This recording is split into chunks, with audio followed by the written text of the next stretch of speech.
এই নাও এটা তোমার। এই নাও এটা তোমার।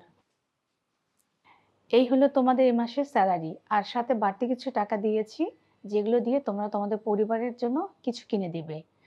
আর হ্যাঁ, আজকে থেকে তোমরা আমাদের সাথে অফিসে ইফতার করবে। ম্যাম, এসব আপনি কি বলছেন? ওদের স্যালারি দিয়েছেন ঠিক আছে এবং এক্সট্রা টাকা দিয়েছেন সেটাও ঠিক আছে, বাট ওদের সাথে আমাদের ইফতার করতে হবে, এটা কি বলছেন আপনি? কেন ইসমাইল সাহেব? কোনো সমস্যা? ওরা আমাদের সাথে ইফতার করলে আপনার কি সমস্যা বলুন তো?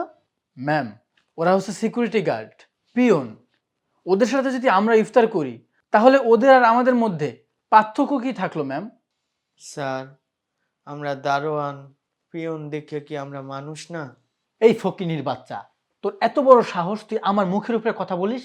হ্যাঁ ম্যাম, এই জন্যই আপনাকে বলেছি এরকম ওকিনি ফকিনীদের না মাথায় তুলতে নেই, সুযোগ দিতে নেই। আপনি ওদের সাথে ইফতার করতে চাচ্ছেন। ইসমাইল সাহেব, ও তো ঠিক কথাই বলেছে। ও সিকিউরিটি গার্ড, পিয়ন বলে ওরা কি মানুষ না? আর ওরা কি আমাদের সাথে ইফতার করতে পারবে না?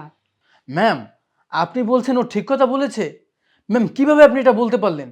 ম্যাম, আপনি একবার ভেবে দেখুন, কত পরিশ্রম করে কত কষ্ট করে আমরা পড়াশোনা করেছি, কত ডিগ্রি কত সার্টিফিকেট অর্জন করেছি এই ওদের মতো ফকিনীদের সাথে চলার জন্য, ওদের সাথে ফকিনীদের সাথে ইফতার করার জন্য। ম্যাম, তাহলে তো আমাদের মধ্যে কোনো পার্থক্য থাকলো না, ওদের লেভেল আর আমাদের লেভেল তো এক হয়ে গেল ম্যাম।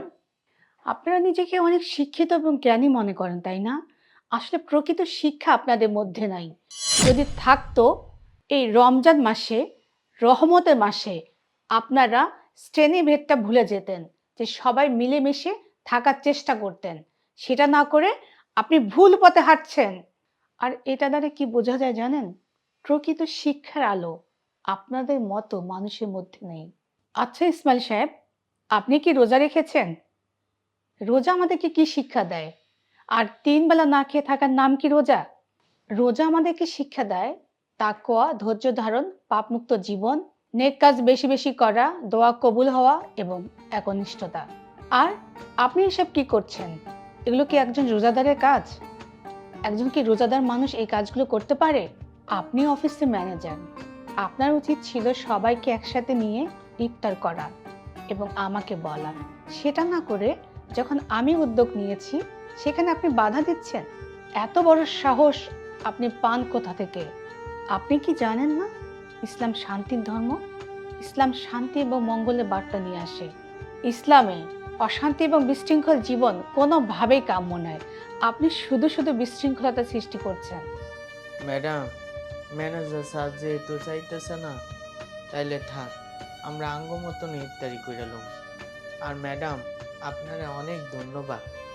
আপনি আমাকে ইফতারি করতেও কইছে, আবার অনেক টাকাও দিছে। তুমি চুপ করো। অফিসে বস আমি, এই অফিসটা আমি চালাই। আমি বলেছি তোমরা আমাদের সাথে ইফতার করবে, তার মানে এটাই ফাইনাল। আর হ্যাঁ ইসমাইল সাহেব, আপনার যদি আমাদের সাথে ইফতার করতে সমস্যা হয় তাহলে আপনি করবেন না। ইসমাইল সাহেব শুনুন, শেষবারের মতো আপনাকে বলছি, নিজের ইফতারের সাথে অন্যের ইফতারের ব্যবস্থা করা একটা মহৎ কাজ। যারা অন্যকে ইফতার করায় আল্লাহ তাআলা তাদেরকে পূর্ণ রোজার সওয়াব দান করেন। আর আমাদের নবী কি বলেছেন জানেন? যে ব্যক্তি রোজাদারকে ইফতার করাবে সে রোজাদারের সম পরিমাণ সওয়াব পাবে। রোজাদারের প্রতিদান থেকে একটুও সওয়াব কমানো হবে না। আল্লাহ তাআলা ৩ ব্যক্তির দোয়া কখনো ফিরিয়ে দেন না। ন্যায়পরায়ণ শাসক, রোজাদার ব্যক্তি যখন সে ইফতার করে এবং মজলুমের বদদোয়া। ইসমাইল সাহেব, অল্প ইবাদত করে অধিক সওয়াব অর্জন করার সুবর্ণ সুযোগের মাস হচ্ছে এই রমজান। আর আপনি কি করছেন? সেই মানুষের মধ্যে মানুষের ভেদাভেদ সৃষ্টি করছেন। Ma'am, I am extremely sorry for that. আমি আসলে বুঝতে পারিনি। আমি আসলে ভেবেছি যে আসলে ৩ বেলা না খেয়ে থাকার নামই রোজা। আসলে আপনি আমার চোখ খুলে দিয়েছেন। আমি বুঝতে পেরেছি যে রমজান মাস রহমতের মাস। আমরা মিলেমিশে একসাথে ভেদাভেদ ভুলে আমাদের থাকা উচিত। ম্যাম, আপনি আমাকে চোখ খুলে দিয়েছেন, আপনাকে অসংখ্য অসংখ্য ধন্যবাদ ম্যাম। আপনি যে এত সহজে আপনার ভুলটা বুঝতে পেরেছেন, এই জন্য আপনাকে অসংখ্য ধন্যবাদ। আর হ্যাঁ ইসমাইল সাহেব, এই নেন টাকা, সবার ইফতারের ব্যবস্থা করবেন এই মাস জুড়ে। জি ম্যাম, আমি সবার জন্য ইফতারের ব্যবস্থা করব, কোনো সমস্যা নেই, আপনি কোনো চিন্তা করবেন না।